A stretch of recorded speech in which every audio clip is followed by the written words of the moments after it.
The marriage didn't end when she rolled over at 2:04 a.m. and whispered, "He's so dumb," then chuckled at her phone. But that was the first crack. Not a crash, not an explosion, just the quiet creak of a floorboard under too much weight. We lived in a small town. Not picturesque small, like Hallmark movies. More like duct-taped mailboxes and beer at the Little League field. Everyone knew everyone's dog's name. You couldn't sneak a side eye at the gas station without someone's aunt texting about it by lunch. I'm a welder. Been working the same yard since high school. My wife, Jenna, stayed home since her second kid, though she picked up part-time bookkeeping work at her cousin's salon to keep busy. We had a rhythm. Predictable. Boring, maybe, but I liked boring. Boring kept the house paid for and the fridge full. That night, I was half asleep, wrestling with a bad dream about engine noise when I heard her phone buzz. Then again. She giggled. Soft, but real. Then she whispered, "He's so dumb," to herself. No context. No follow-up. Just a low, sleepy laugh that curdled something in my gut. She didn't know I was awake. She rolled back over and fell asleep like nothing happened. I stared at the ceiling for 3 hours. The next day, nothing changed. Breakfast. Lunches packed. Her texting while the kids wrestled each other into car seats. I didn't say anything. Didn't even flinch. Just tucked that moment away like a rusty nail. Because I knew what came next wasn't about catching her in a lie. It was about letting her believe she was safe. That Saturday, it happened. The airdrop. Now, I'm not a tech genius. My phone's 2 models behind, and the screen's cracked across the corner. But I know enough to connect to Wi-Fi and spot a screw-up when it hits me in 1080p. We were all in the kitchen. Me, the kids, her sister Kayla, and Jenna. The girls were planning the PTA fundraiser. Theme was family night picnic. We were going to raffle off a few baskets to raise money for new playground mats or some crap the district didn't want to pay for. I was scrolling through our family group chat to see what snacks I'd signed up for, graham crackers and juice boxes, if you must know, when my phone lit up with an incoming airdrop request. Image titled, "When he thinks girls' night is wine and gossip faced with tears of joy fire." It was a meme, but not your typical wine o'clock kind. It was her, in lingerie, sitting on what looked a lot like a hotel bed, holding a glass of wine in one hand and flipping off the camera with the other. Underneath, it said, "He thinks I'm playing Scrabble at Kayla's. Faced with tears of joy, bet he still packs my lunch tomorrow." I froze. Everyone else was laughing about something. I don't remember what.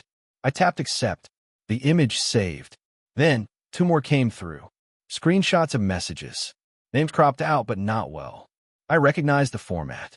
Messages were from Girls' Night Nail Polish Wine Last Chat. Jenna. If he knew what my Pilates classes actually looked like, rolling on the floor laughing. Kayla. Sis. I still can't believe you pulled it off in his truck. LMAO. My truck. The one I use to take Tyler to T-ball and haul lumber on weekends. I didn't react. Didn't say a word. Just tapped save and backed up everything to a hidden album in my Google Drive faster than a squirrel with a death wish. 10 seconds later, Jenna's face turned pale. Oh my God, did that go to the group chat? Kayla's head snapped up. What? Jenna grabbed her phone like it owed her money and sprinted to the hallway. Too late. I'd seen it. I'd saved it. I had timestamps. They came back into the kitchen 5 minutes later, red-faced and fake smiling. I sent a silly meme to the wrong group. Total accident, Jenna chirped, eyes bouncing off everyone but me. Good one, I said, smiling like I didn't just watch my marriage evaporate through Bluetooth. That night, she was extra cuddly. Asked me if I wanted to watch a movie. I said I was tired. I wasn't. I was busy assembling an evidence board in my mind. Connecting dots. Reading patterns. Cross-referencing text tones. Tuesday night, book clubs, and that time she claimed a flat tire during her kayaking retreat. Turns out, the people best at lying to you are the ones who've memorized how you believe. But me? I was done believing. Now I was watching, and she had no idea what was coming next. Because when a woman ruins your life using her sister and your own truck, you don't scream. You build a raffle basket, and you make damn sure everyone sees it. If you've never plotted revenge with a Google Doc and a cooler full of Capri Sun staring at you from the garage shelf, then maybe you don't understand what quiet fury feels like. I didn't pace the floor or punch walls. I'm not that guy. I'm the one who watches, listens, and waits until the lies are ripe enough to harvest. That night, after the airdrop incident, Jenna curled into bed and pretended to sleep like someone who still believed in the power of her own excuses. I watched the fan spin, slow and steady, and made two decisions. First, I wouldn't confront her. Second, I wouldn't leave. This wasn't about closure. This was about message delivery.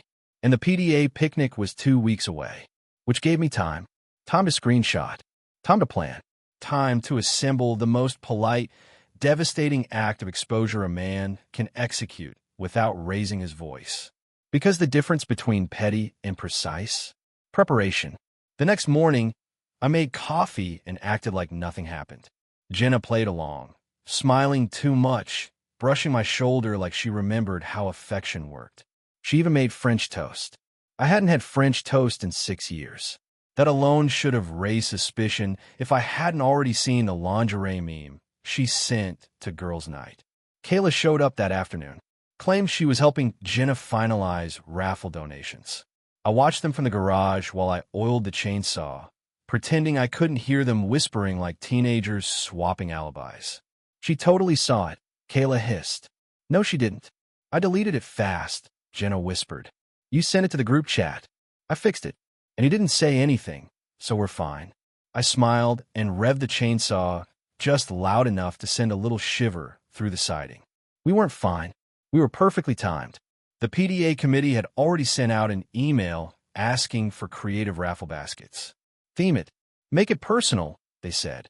So Jenna and Kayla were brainstorming like Etsy witches over a cauldron of Pinterest boards. Maybe something spa-themed, Jenna offered. Face masks, bath bombs, wine, or a girl's night kit. Kayla said, like scented candles and trashy romance novels. They giggled. I texted myself a note, self-care for side chicks. By midweek, I had everything I needed. Burner phone, bought it at the gas station across from the scrapyard, loaded it with $50, and dropped it into Jenna's old gym bag. Yes, the one with the Pilates is my therapy sticker. Fitting. Prepaid hotel card. Easy. $100, labeled relax and recharge. Classic. Printouts? Oh, I went all out. I color-coded the messages. Blue for Jenna, green for Kayla. I even highlighted the lines that referenced me directly. He still thinks I'm at book club, LOL. OMG, sis. Remember the hotel with the blue pillows? He packed my lunch that morning, loudly crying face skull. Every screenshot was printed in 5 by 7 photo paper. Glossy finish. Professional. Like a scrapbook, but for betrayal. Then I hit Canva, made a fake thank you card. To the real MVPs of modern marriage. The backup plans, nail polish, wine glass. Inside the card, I added a photo of my truck's license plate, with a lipstick print and the caption. She said it had great suspension. I sealed the basket in a clear plastic wrap, tied it with a silver bow, and printed a label. Self-care for side chicks. Donated by Jenna and Kayla, for when girls' night isn't enough. I slid it into the donation pile the morning of the picnic. Nobody questioned it. Why would they? I was the quiet husband, the guy who brought fold-out chairs and never spoke during meetings, the guy who showed up early, stayed late, and said sure thing more than he said no. The picnic was held at Millbridge Elementary's backfield. String lights, folding tables, tin pans of baked ziti, and lukewarm lemonade. The kind of event where moms wear matching PTA shirts and dads pretend to care about the bake sale. Jenna was running the raffle table. Perfect. She smiled at every parent who dropped a ticket into a basket. Ooh, movie night in good choice. She chirped. Oh, barbecue and brews classic. Then she saw it. Her face froze mid-smile. There, sitting between date night for 2 and gardening galore, was my creation. Self-care for side chicks. Transparent wrap. Wine bottle. The phone. The gift card. And the bright, happy collage of secrets buried in bubble wrap. I stood 20 feet away with a Capri Sun in one hand and our son on my shoulders. I watched her eyes move from the label to the phone to the prints. She reached for it, but Karen from the front office beat her to it. Oh, this is saucy. Karen laughed. This must be yours, Jenna. So cute. Jenna's laugh came out like a cough.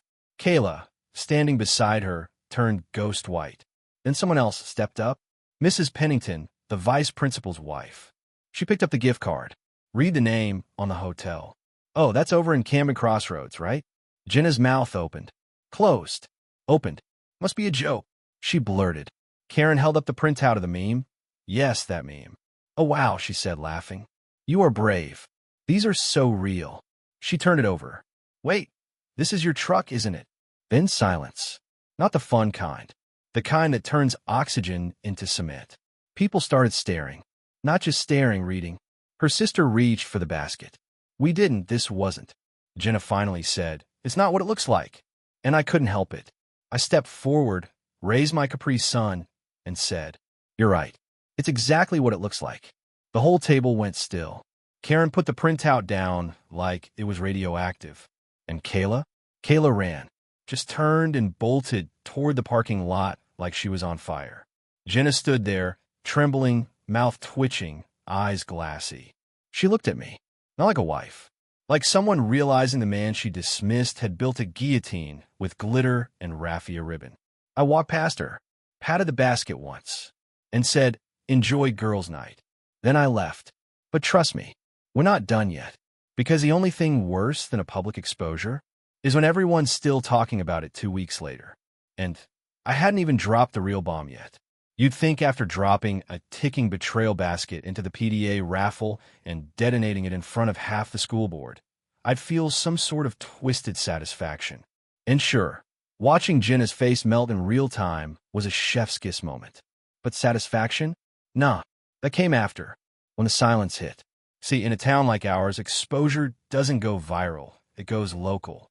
And local sticks. It doesn't trend. It lingers. By Monday morning, Jenna was a ghost with a face. People still waved, still smiled, but it was the tight-lipped, I know something you wish it didn't kind of smile. She stopped going to the grocery store, stopped showing up at the salon she worked part-time at, even skipped our youngest dentist appointment and made me take him instead, which I did, happily, because the receptionist, Brenda, who once tried to recruit Jenna for essential oils, handed me a fresh clipboard and said, you holding up okay, hon? I'm great, I said, flipping through the paperwork. Been sleeping better lately. The real fun began that Wednesday. That's when Kayla's boyfriend found out. Apparently, he hadn't known she was girls' night co-captain and MVP of hotel logistics. But he found out. Not from me. Not directly. From Reddit. Because someone, some sweet, beautiful stranger, posted photos of the PTA Raffle basket on a subreddit called r/petty revenge. It blew up. Like wildfire on a matchstick fence.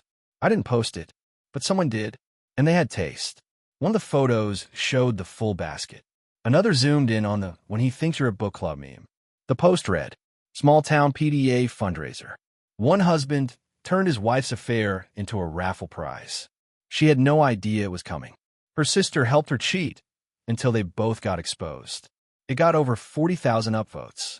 Commenters went feral. My favorite? This isn't revenge. This is a PowerPoint of pain in basket form. Brilliant. That night, Kayla showed up at our house. Didn't knock. Just barged in like she still had jurisdiction in our marriage. You think this is funny? She barked. I looked up from the kitchen table. Hilarious. You ruined her. I cocked my head. Pretty sure she did that herself. She slammed a printout on the table. One of the screenshots I had used, Kayla's own message, bragging about borrowing my truck. You put this in a basket. No, I said. I preserved it. Kayla's hands curled into fists. She looked ready to swing, but then she just deflated. I lost everything. Me too, I said.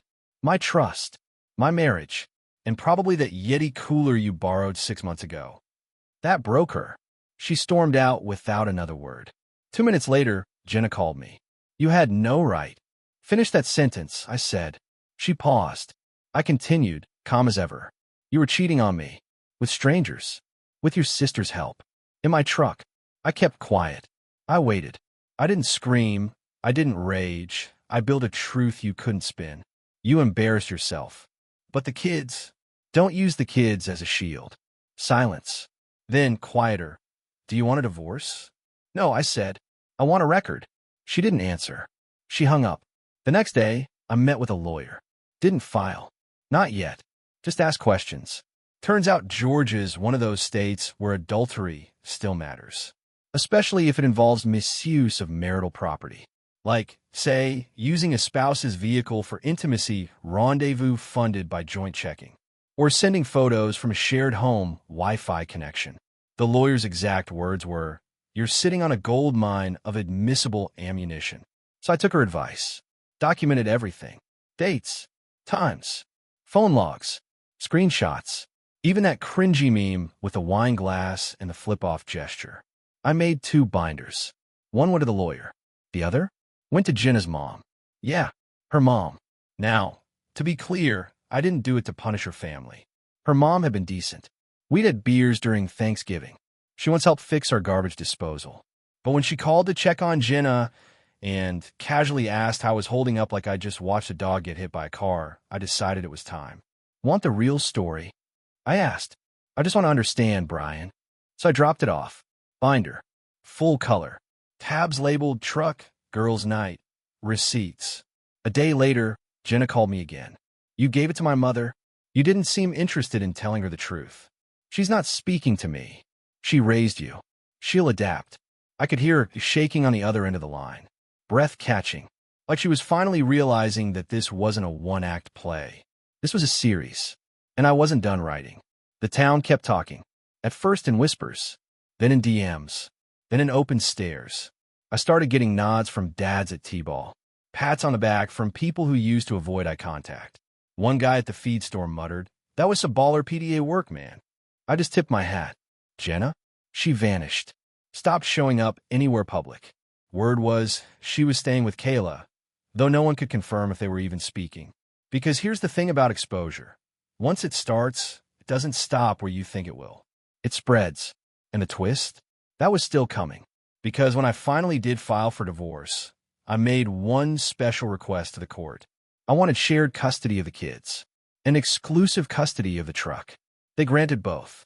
Jenna didn't even contest it. She was too busy trying to scrub memes off the internet. Too bad the internet never forgets. And neither do I. But we're not done yet. Because there's still one last message to deliver. And it's not going in a basket. It's going in the yearbook. In small towns like ours, nothing says we've moved on like pretending you never heard about the cheating, the truck, the basket, or the binder full of betrayal. But pretending isn't forgetting.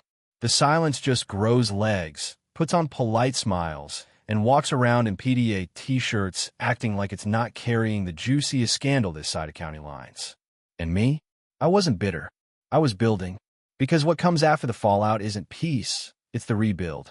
Only this time, the structure is fireproof. By the end of that month, Jenna was a shadow.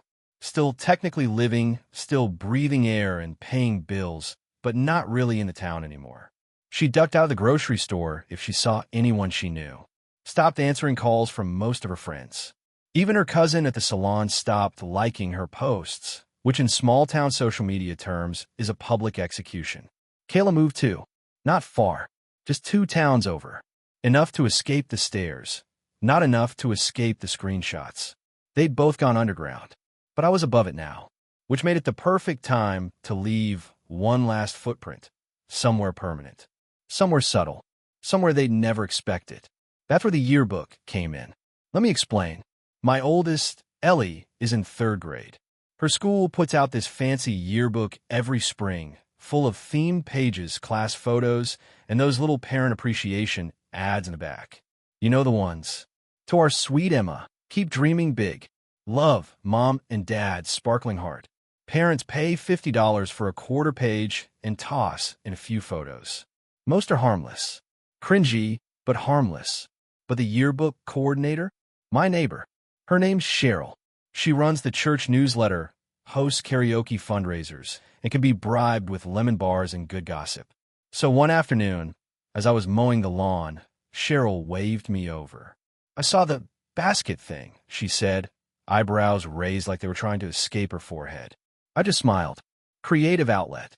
"Well," she said, lowering her sunglasses, "I do still need ads for the yearbook. If you're interested." I was.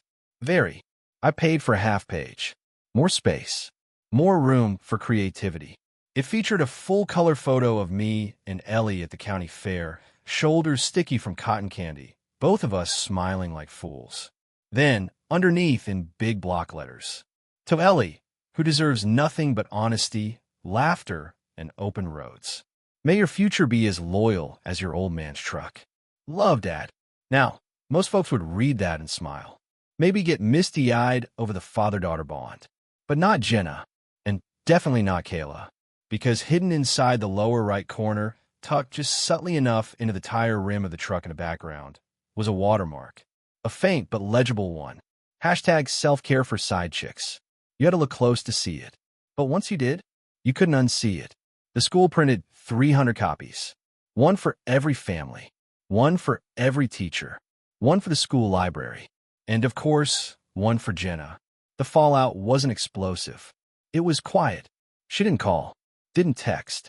Didn't confront me at T-ball. But I heard about it. From Cheryl, of course. She cried. Cheryl told me 3 days later, sipping coffee like it was sweet tea laced with TNT. In the front office. Said it was harassment. Was it? I asked, stirring sugar into my coffee. Cheryl leaned in. She couldn't prove anything. Said it was just a coincidence. But everyone knew. I mean, come on. We both laughed. Then she added, "You know the school wants you to join the yearbook committee next year?" "Pass," I said. "I'm more of a one-hit wonder. It's funny how revenge works. People think it's loud, explosive, dramatic, but the best kind? It's quiet. It's a meme printed on glossy paper. A phone slid into a raffle basket. A watermark in a photo. A dad, smiling with his daughter, knowing the truth is now permanent. Printed in ink, sealed in time. Jenna never tried to get the yearbook pulled. What could she say? Excuse me, my husband subtly referenced my affair in a page about our child. Nope, she had to eat it. Every parent in town had it sitting on their coffee table. Every kid flipped past it. Every teacher who voted most likely to succeed also saw the caption about loyalty and trucks. And Kayla? She posted a vague Instagram story the next day. A black screen with the words, "Some people never let things go." You're damn right. Because some things aren't meant to be let go. They're meant to be remembered. And now, they are. Forever. But the story doesn't end there. Because when you light a fuse that carefully, there's always one last pop waiting at the end of the wick. And this one was about to land in a courtroom. You know you've won when the person who betrayed you is too scared to speak your name out loud. After the yearbook ad dropped like a passive-aggressive nuclear bomb in a denim vest, Jenna went silent. Full radio blackout. No texts. No, we need to talk. Not even the weak breadcrumb apology that cheaters usually throw when they realize the whole town sees them like a cat that poops in a sandbox but never covers it. I thought maybe she was planning something. But she wasn't. She was bracing. Because she knew what came next. I wasn't going to scream. I was on a file. It was a Tuesday when I walked into the law office, same one I'd visited weeks earlier. Ms. Tran, the attorney, had short hair, zero patience, and the kind of smirk that told me she'd seen every flavor of betrayal and filed it alphabetically. Ready to finalize? She asked, sliding a manila folder across the desk. More than ready. She opened it. We'll list adultery as grounds. Georgia courts still care about that. I nodded. Make it detailed. I always do. She tapped a pen against the folder. Any requests outside standard division? I leaned back in a chair. The truck's mine. The house could be sold. Split the profits. I want primary custody during the school year. She can have summer weekends if she still remembers how to read a calendar. Miss Tran raised an eyebrow. That'll sting. She deserves a little sting. We signed. Stamped. Filed. It was clean. Quiet. Cold. And then I went home and cracked a beer in a lawn chair like I just won a war I never wanted to fight. The papers landed in Jenna's mailbox on a Friday. She didn't open them right away. I know because I drove past her place that afternoon. She'd been renting a small 2-bedroom on the edge of town and saw the envelope still sitting in the box. Saturday? Still there. Sunday morning? Gone. By noon, I got the text. So that's it? You're just done. I didn't answer. 5 minutes later. I made a mistake. You're punishing me like I'm evil. Still nothing. Then, we were good together before all this. Don't you remember that? I let it sit. By sunset, she sent one more. I didn't think you'd go this far. That one made me laugh. Because this far wasn't vindictive. It was justice measured in receipts and printed memes. It was the legal consequence of her digital trail. And for the first time, she couldn't delete it. Word spread, not because I shouted it from rooftops, but because small towns do what they do best, gossip with purpose. 1 week after the papers hit, I saw her mom at the hardware store. She didn't say much, just nodded at me while holding a box of nails and said, "Clean hit." I smiled. She smiled back. "Kayla?" Radio silent. Apparently, she was on a social cleanse. Deleted her Facebook, locked her Instagram, stopped responding to group chats unless they involved Trader Joe's runs or gaslighting her ex-boyfriend. No one missed her, but people remembered. Because I didn't just expose them, I archived them. The day before our first mediation, Jenna showed up at my place. Uninvited. Knocked once. Waited. Knocked again. I opened the door, let it swing just far enough for her to see I was calm and freshly shaved. She looked nervous. Hair tied up, hoodie too big, like she thought dressing down would make her more forgivable. "Can we talk?" she asked. I stepped outside, closed the door behind me. "We're already talking," I said. "I don't want this to end ugly." It already did. She flinched. "I mean, I messed up, but you don't have to keep rubbing it in." "I'm not rubbing," I said. "I'm documenting." She looked around, lowered her voice. "The yearbook, Brian? The basket? I get it, you're mad." "I'm not mad." She blinked. "You're not." "No. I'm resolved." She stood there like she wanted to cry, but knew it wouldn't work. "I was lonely," she said finally. "You were working all the time." I felt invisible. I nodded. "So you made yourself visible on hotel Wi-Fi." "I didn't mean for it to get this far." I cut her off. "You started it with a meme. I'm ending it with a signature." She exhaled slowly. "So that's it. That's it." She left. Didn't slam the door. Didn't sob. Just walked to her car, like someone trying to disappear into the fabric of a town that now saw through her completely. The mediation was uneventful. She didn't contest much. Couldn't. The evidence was clean. Dates, logs, quotes, even screenshots she forgot she'd sent. Kayla's name was in most of them. We split the house. I kept the truck. Got primary custody. The lawyer's assistant offered to frame the final decree for me. I declined. I didn't need it on the wall. I already had the yearbook. I thought I'd feel lighter when it was all done. But I didn't. I felt sharper, like someone who'd sanded down the weak parts and finally saw the grain underneath. It wasn't peace. It was precision. And that's better, because peace fades. But precision? That stays. It sharpens your instincts, keeps you from ignoring red flags, teaches you to read text messages like crime scenes. It's the reason you don't yell when your world falls apart. You document, you plan, you rebuild. And when people say, "Didn't she used to be married to?" you smile, take a sip of your beer, and say, "Yeah, for a little while." But the real twist? That's coming next. Because someone else saw what I did, and they want me to help them do it too. Funny how the last thing you expect after a quiet divorce, 2 viral memes, and a raffle basket lined with betrayal is a job offer. Not a real job. No salaries, no desk, no 401k. More like a request. A whisper. A favor. It started with a Facebook message. One of those message request types that come from people you don't remember adding, but clearly know exactly who you are. "Hi, Brian. I know this is weird. You don't know me, but I'm friends with Cheryl from the yearbook committee." Right away, I knew it wasn't about T-ball or lawn care. She told me what happened with everything, and I just wanted to say, I admire how you handled it. That should have been the end, but it wasn't. 3 dots. Then, would you be willing to talk? I think I'm in the same situation. I just don't know how to prove it. And there it was. The unspoken truth about revenge. Real, controlled, precision-grade revenge. Once people see it works, they want the recipe. Her name was Elise. Married 12 years. 1 kid. Husband worked nights at the hardware store. Said he was picking up shifts on weekends for bonus pay. Only problem? She found a receipt from a spa 2 towns over. Time-stamped during one of those extra shifts. She wasn't sure what to believe until she saw the raffle photos on Reddit. Then the yearbook watermark. Then the meme. And she realized She wasn't crazy. She just didn't have the evidence yet. So I met her. Coffee shop, back corner, eyes darting like someone under surveillance. She brought a manila folder. Inside, phone records, calendar screenshots, one blurry photo of her husband's truck parked outside a place that definitely wasn't Ace Hardware. I didn't say much, just asked questions. She answered them like someone confessing crimes that weren't hers. Then I showed her how to set up a shared photo album without a trace. Taught her how to back up WhatsApp messages to a hidden drive. Told her about how to pull location history from Google Maps. She listened, took notes. At one point, she said, "This feels like a CIA operation." I sipped my coffee. Truth takes planning. She smiled, small and sad. "Thank you." That's how it started. Then came 2 more messages.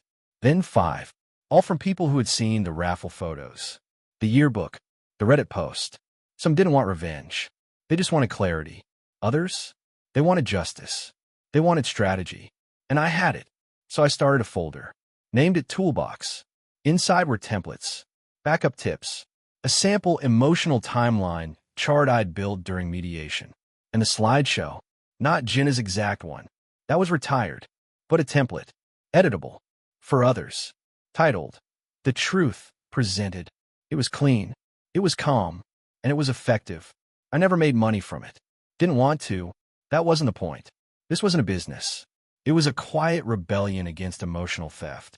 Because that's what betrayal is. It's robbery without fingerprints. And exposing it? That's the receipt. 6 months after the divorce, I was at the school's spring carnival. Ellie won a goldfish. I carried it in a plastic bag and listened to her chatter about naming it Bubbles or Wanda. Then I saw Cheryl again. She hugged me, said, "You're a bit of legend now, you know." I shrugged. Didn't plan on it. Sometimes legends don't plan. They just expose what's already broken.